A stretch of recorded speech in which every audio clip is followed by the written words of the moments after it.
My name's Angelo, and welcome to We Want Picks. I'm going to give you my favorite PrizePicks plays for UFC Paris. If you don't know what PrizePicks is, it's daily fantasy. You come in here, you say more or less than the number you see on the screen, and if you're correct, you can 10 times your money.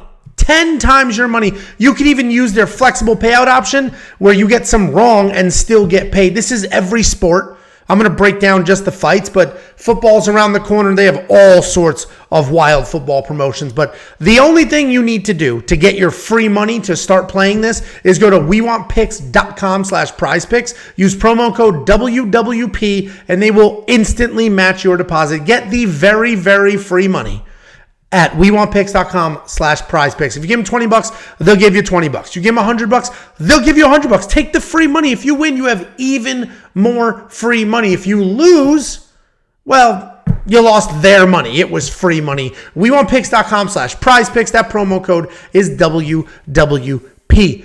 This is a trash card. I don't know if I said that clearly enough, and if I could say that in multiple languages, I would. This card sucks. It's not a good card.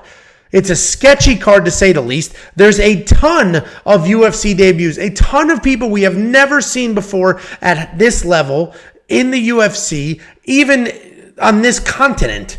So it's getting very, very tricky for some of these lines, but I do think I found some solid PrizePicks spots. The first thing we're going to do is we're going to go to significant strikes. I don't normally like significant strikes, but one of these lines that jumped out on me was Volkan Ozdemir's line. They gave him 39.5 significant strikes.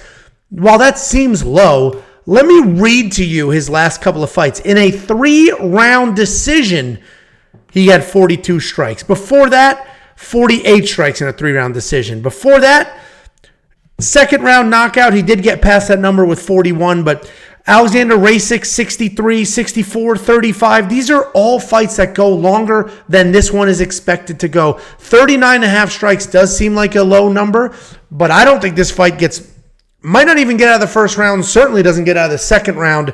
I just think 39.5 is pretty high considering, he just fought Nikita Krylov, 42 significant strikes. He fought Ankalaev. There was only one takedown in the Ankalaev fight, 48 significant strikes, and that was a 3-round fight. So the reality is, I think getting to 39 might be a little tricky. He can be chinny. His opponent hits like a freight train. His opponent's also never fought anybody good, so Volkan could get him out of there quick. So I think we're good with the 39.5, playing to less there. The rest of these are tricky. Jocelyn Edwards over 67.5 actually should be solid, because she's another one. The reality is she puts up some solid numbers. She stays busy. She's a decision queen. And frankly, if this fight goes a little longer, or every fight that has gone longer for her that involves striking and not grappling, she does really well. I do think there'll be some grappling here because that's how you're going to beat Jocelyn Edwards. But Nora is a striker. Nora's going to be in her face. And I think Jocelyn's just going to absolutely let her hands go. Her last fight, 56 strikes, but she was taken down twice. After that, or before that, 101 against Ji Yoon Kim, no takedowns. 164 against Ramona Pascal, one sloppy, super quick takedown. Her first fight was Yanan Wu, one sloppy takedown, 88 significant strikes. So Jocelyn Edwards should be able to get to 67.5. This, in all likelihood, goes to a decision, and she is fighting another striker. So we should probably get there on this fight. If we go over to fight time minutes, there's a couple here that I do, I'm looking at, but I don't know if I love them. We have Jacqueline Cavalcante taking on Zara Farn, 12.5 fight minutes. This is a female fight. Odds are it should go to the distance. The reality is the odds are literally saying it should go the distance, but here's the problem. Jacqueline Cavalcante's got a bunch of finishes. Zara Farn is old, but she's tough. She could potentially finish Jacqueline. Jacqueline could potentially finish her. There's too many things going on. And again, UFC debuts, super sketchy. Same with Morgan and Manolo. UFC debuts, super sketchy. We just don't know enough. A lot of these people have a ton of finishes, but not in the UFC. Regional finishes against guys with lesser records. So it's very hard to know what to do with some of these lines. Are they going to freeze up? They're in the front of a home crowd. We don't know what they're going to do. So I'm going to avoid the UFC debuts in pretty much all of these. But Volkan Ozdemir, 7 minutes. I think the less there is pretty solid, but I do like the Benoit Saint-Denis more. Over 11.5 fight minutes should be solid. I'm going to actually remove this, and I'll show you why, but this should be solid because Thiago Moises is a tough guy. He's a gritty guy. He's not a guy you're just going to get out of there in 2 seconds.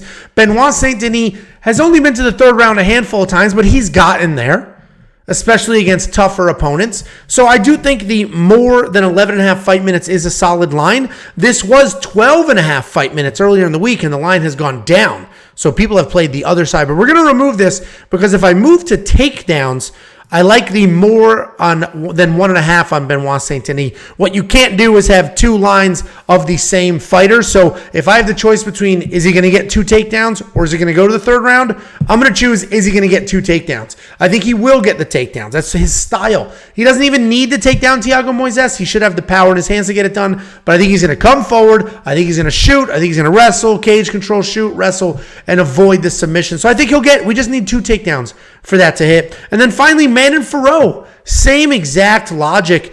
She should be the far better striker, but Rose Namajunas has some tricks up her sleeve.